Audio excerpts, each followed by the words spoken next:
On enchaîne maintenant avec Thomas Dubos. Bonjour à tous. Donc moi je vais vous parler de cartographie des continuités écologiques pour quelques chauves-souris, un programme qu'on a mené en Bretagne depuis 2 ans et demi, qui s'appelle la trame mammifère de Bretagne. Donc, ce programme-là, il est né de plusieurs choses. En fait, on a réalisé un atlas des mammifères qui a été publié en 2015, qui nous a donné une bonne connaissance de la distribution des populations. On a eu une pression d'observation qui était assez satisfaisante. Donc, grâce à ce travail, on commence à bien visualiser où sont les espèces. On constate qu'il y a pas mal de distributions qui sont fragmentées, avec des espèces qui montrent des discontinuités dans leur aire de distribution. Mais voilà, on s'était arrêté à traiter les données de manière classique avec la publication d'un ouvrage avec des mailles 10-10, et on se disait aussi qu'il y avait peut-être plus à faire avec ce jeu de données qui a été collecté entre 2010 et 2015. Sachant que dans le même temps, j'imagine que c'est le cas de pas mal de structures, à partir de 2016-2017, là, on a commencé à être noyé sous un tapis de demandes euh, de données, d'informations sur les mammifères pour intégrer les démarches de trame verte et bleue des collectivités. Et tout ça dans un grand désordre, c'est-à-dire que il n'y avait jamais vraiment de méthode, il y avait pas toujours des moyens pour répondre aux questions. Et donc on trouvait pas très satisfaisant de répondre à ces demandes de manière assez dispersée, souvent insatisfaisante. Dans le même temps, là, c'est Ronan Nedelec, notre bénévole, qui avait ça en tête depuis longtemps, qui voulait aussi essayer de sortir de l'opportunisme dans nos démarches d'aménagement. C'est-à-dire qu'on fait un petit peu d'aménagement au GMB, de génie écologique, des gîtes, des passages à l'eau, des choses comme ça. C'est c'est jusqu'ici toujours par opportunisme, et voilà, on aimerait passer à de l'aménagement là où c'est le plus profitable plutôt que là où c'est juste possible. Et donc voilà, pour essayer de répondre à tous ces enjeux à la fois, on s'est dit qu'on essaierait de construire un outil cartographique euh, basé sur une quinzaine d'espèces, parce qu'on pouvait pas traiter, c'est trop lourd et trop long, toutes les espèces de mammifères présentes en Bretagne. Donc un outil cartographique qui permettrait de répondre en traitant la question des continuités écologiques de ces espèces à toutes ces questions-là en même temps. Donc je commence par la fin, voilà le résultat. Donc c'est la carte des ZAD en Bretagne. Tous nos partenaires institutionnels sont ravis de l'avoir découverte. Euh, Donc ça c'est la partie vraiment pratique de l'outil terminal, mais il y a on va développer un peu toutes les étapes pour en arriver là. Mais c'est la lecture la plus simple et basique pour un aménagiste, c'est-à-dire là où il faut pas que je fasse ma route, là où il faut pas que je développe ma zone commerciale ou autre, ou en tout cas que je me pose la question de l'impact sur les mammifères. Donc pour en arriver là, en fait, on a utilisé une analyse en 2 temps, basée sur les modélisations spatiales de distribution dans un premier temps, à partir des données d'occurrence d'espèces, sur 17 espèces qu'on avait choisies pour essayer qu'elles soient le plus représentatives de l'ensemble des mammifères de la région. Et dans un deuxième temps, on va faire une analyse des continuités à partir des cartes de distribution qu'on a fait à la première étape. Et pour ça, on a utilisé le logiciel qui s'appelle GraphAB, qui est développé par un labo à Besançon. Et la dernière étape dans l'analyse, c'est vraiment de la production pratique et carto pour rendre disponible un outil carto synthétique pour les usagers et le mettre à disposition de tous. C'est le résumé de la méthode. Euh, les modèles de distribution, ça commence à être assez employé. Donc on croise des occurrences avec tout un tas de gradients environnementaux qui sont spatialisés. Ça nous donne un résultat qui est une couche de probabilité de présence, en fait, qui est plus une couche de capacité d'accueil des milieux, parce que partout où les espèces sont probablement présentes, elles ne sont pas toujours là, mais en tout cas, c'est la capacité d'accueil du milieu. On va dissocier cette couche de capacité d'accueil entre des cœurs d'habitat qui vont être les zones cœurs de biodiversité dans la sémantique des continuités écologiques, et le reste de la carte qui va être la matrice de dispersion. Et donc l'étape de modélisation des continuités va recréer un réseau écologique avec à partir des chemins de moindre coût entre les cœurs de biodiversité. Les espèces qu'on a traitées, donc il n'y a pas que des chauves-souris, moi je vais me concentrer sur les chauves-souris pour cette intervention. Euh, on a retenu finalement un peu moins que ce qui était prévu au départ pour des questions de temps et de pertinence des modèles aussi. Le petit rhinolophe, le murin de Daubenton, le murin de Bechstein, le grand rhinolophe, la sérotine et la barbastelle, la sérotine commune et la barbastelle pour ce qui est des chauves-souris. Pour les analyses spatiales de distribution, donc j'en ai déjà parlé. Ce qui est intéressant dans cette diapo, c'est de préciser qu'on a utilisé la plateforme Biomode 2 sous R, qui est pratique parce que elle permet de traiter de manière un peu en série plusieurs algorithmes, d'utiliser plusieurs algorithmes sur le même jeu de données et de gradients écologiques. Et en fait, cette plateforme nous donne trois résultats, c'est-à-dire une carte de probabilité de présence, mais aussi l'importance, la contribution de chaque variable écologique qui ont été implémentées dans le modèle, et les courbes de réponse de ces gradients écologiques par rapport à l'occurrence des espèces. Ici, rapidement, donc les espèces traitées avec le nombre d'espèces dont on disposait pour faire les modèles de distribution. C'est plus ou moins important.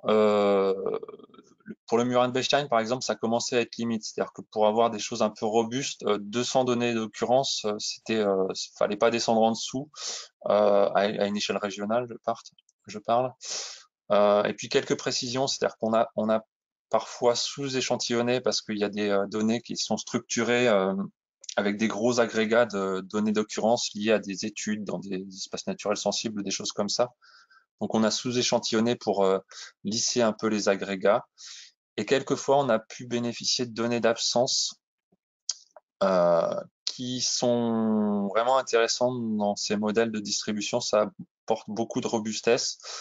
Euh, pour les rhinolophes, ce qu'on a considéré comme données d'absence, c'est des sessions d'enregistrement passif avec aucune donnée de rhinolophes, aucune séquence identifiée comme au groupe des rhinolophes pour un ensemble de nuits consécutives d'au moins 3.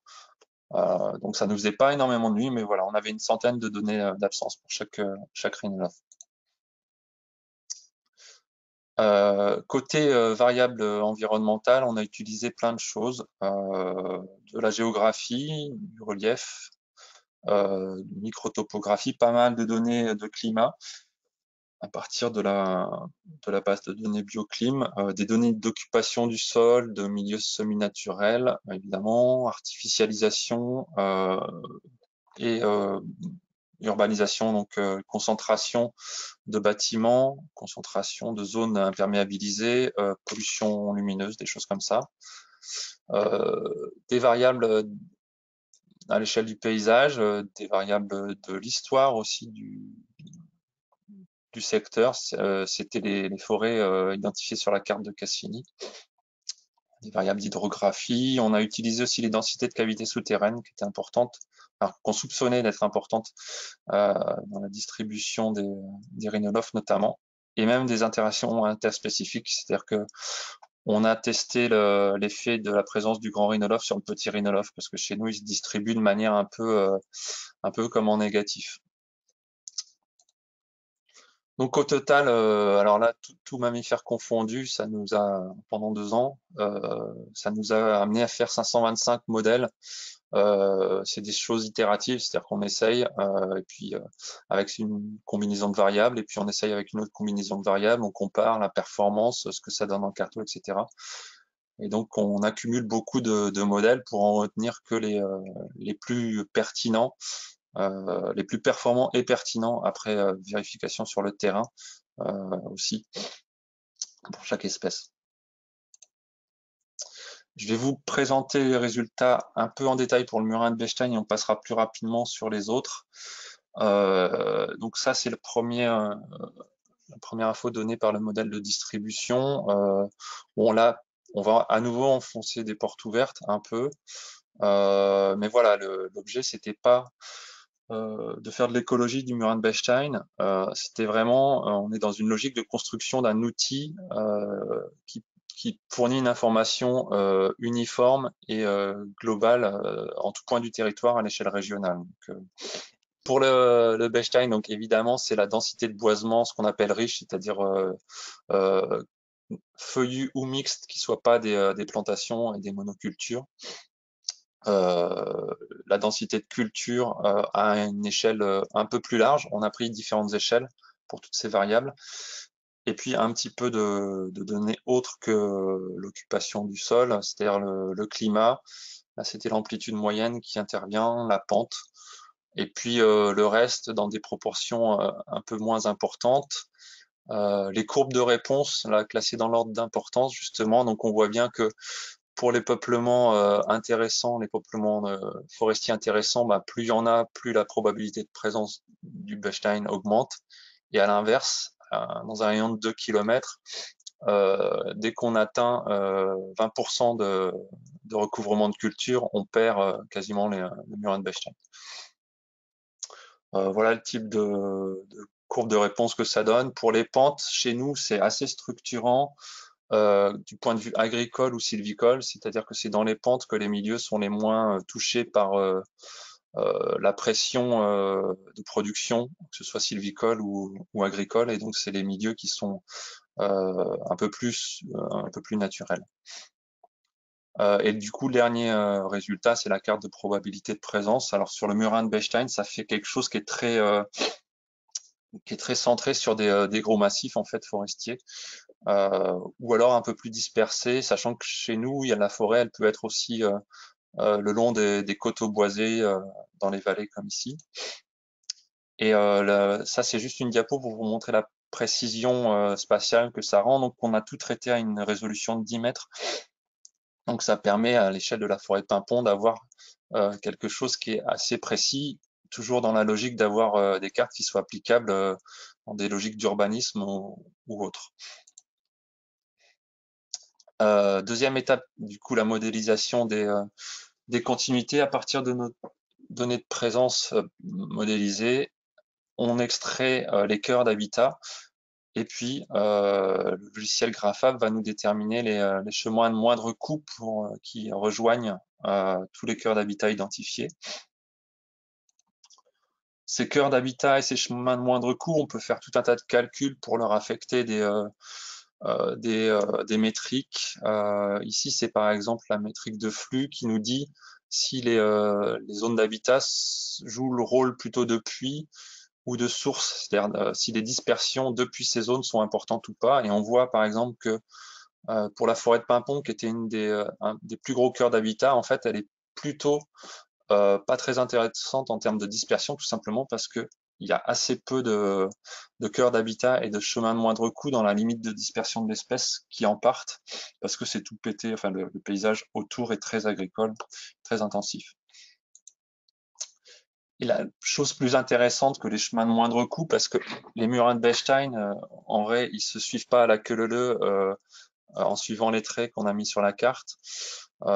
C'est une fonction qui s'appelle corridor sous Graphab qui va en fait donner une information beaucoup plus diffuse. Plutôt que de calculer l'unique chemin de moindre coût entre chaque tâche d'habitat, cette fonction va permettre d'agréger tous les chemins possibles dans une limite de dispersion. C'est-à-dire que pour les tâches proches, en fait, il va y avoir beaucoup plus de chemins possibles. Donc ça donne une information diffuse qui nous semble plus fidèle de la réalité et plus diffuse. Bon, ça c'est rapidement, à partir de ces cartes, on sort à la maille 2 par 2 des enjeux de conservation ou de restauration euh, des habitats. Ça c'est pour les gestionnaires ensuite. Bon, quelques exemples, je vais passer rapidement pour le grand rhinolophe.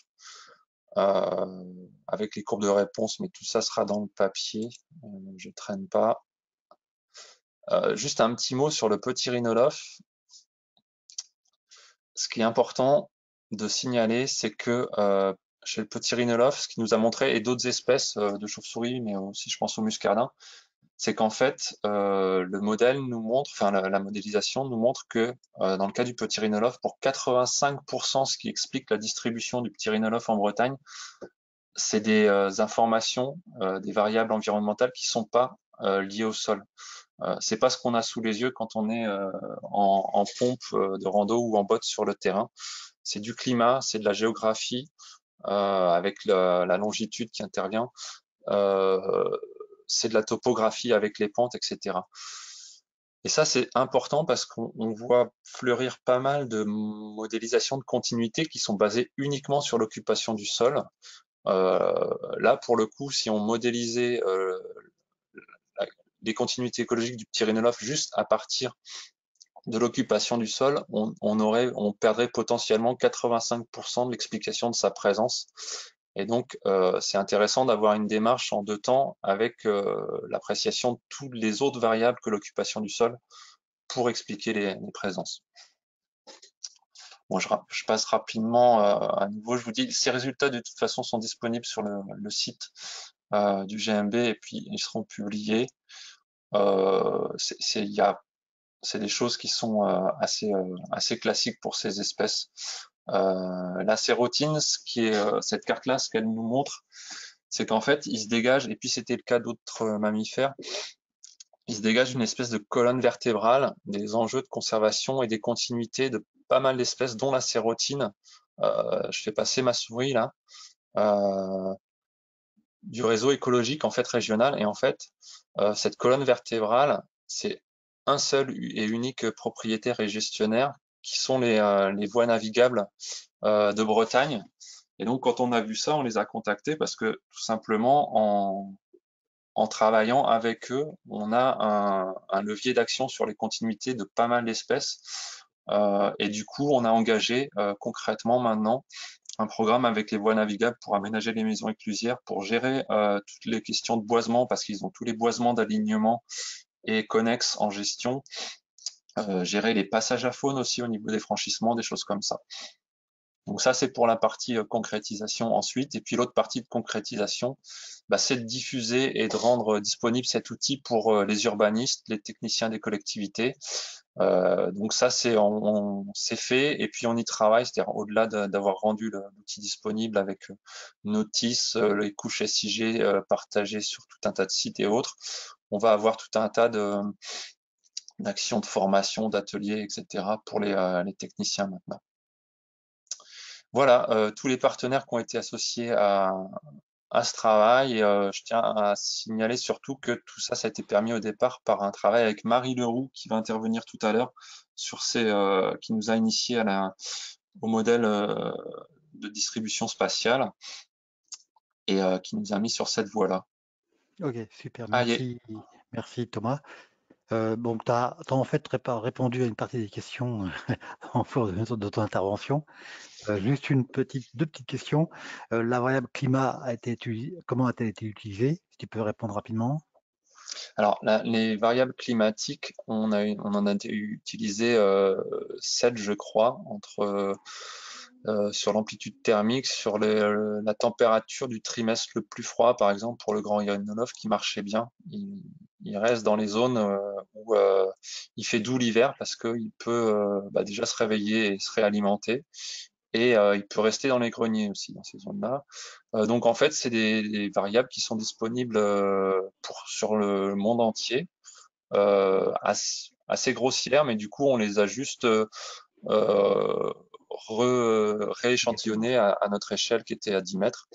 Et puis, donc, par contre, beaucoup de gens te suggèrent que l'ensemble des variables environnementales que vous avez utilisées, le tableur soit diffusé, de façon à ce que si les mêmes études soient faites ailleurs, on reparte avec les mêmes classes de paramètres, ou en tout cas en les prenant en compte. Voilà. Hein. Ouais. C'est dans la Et puis, notice, les variables et leur modalité de construction et où est-ce qu'elles ont été enfin, où est-ce que j'ai été les chercher. oui, d'où vient l'information géographique. D'accord. Ouais. Ok, super. Un grand merci, Thomas.